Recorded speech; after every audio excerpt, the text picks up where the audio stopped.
ఈ sudden deaths గురించి మాట్లాడుతున్నప్పుడు ఏంటి ఎందుకు ఇలా ఎక్కువైపోతున్నాయి సడన్ డెత్స్? సో మనం ఎలా ఉండాలి యాక్చువల్గా?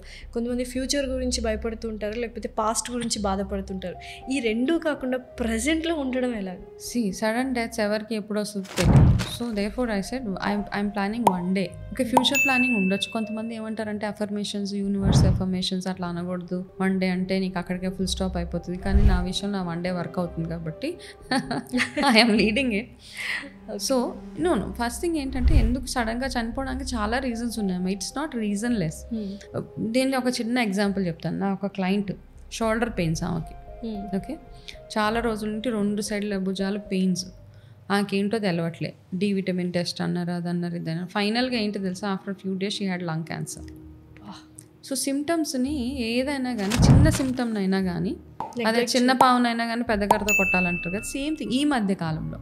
ఒకప్పుడు అన్నీ బాగుండేవి, ఆర్గానిక్ ఫుడ్, ఎన్వైరన్మెంట్ బాగుండేది, నో పొల్యూషన్, అన్నీ ఉండేవి. ఇప్పుడు ఏంటంటే కొబ్బరి నీళ్ళలో ప్లాస్టిక్ స్ట్రా వేసుకొని తాగేస్తాం మనం. సో కొబ్బరి నీళ్ళు ప్యూరే. ట్రూ. లేకపోతే ప్లాస్టిక్ బాటిల్లో కొబ్బరి నీళ్ళు తెచ్చుకొని తాగుతాం. So what are you drinking? You're drinking cancer. So ఆ బాటిల్ని కూడా పాడేయం, మళ్ళీ నీళ్ళు పోసి ఫ్రిడ్జ్లోనో ఎక్కడో పెడతాం. అది వన్ టైం యూజ్ చేసే ప్లాస్టిక్ బాటిల్స్ అవన్నీ. They are all carcinogenic. So ఇవన్నీ సింపుల్ చేంజెస్ మనం చేసుకోవట్లేదు లైఫ్లో. సో మనం ఎప్పుడైతే ఇప్పుడు చాలామంది ప్లాస్టిక్ రెవల్యూషన్ చేశారు. ప్లాస్టిక్ వాడొద్దు ఆ వాడొద్దు అని చెప్పిన వాళ్ళే వాడతారు. Can I avoid plastic in my house? I'm not able to. ఏదో రకంగా ప్లాస్టిక్ కవర్ వస్తుంది మా ఇంటికి.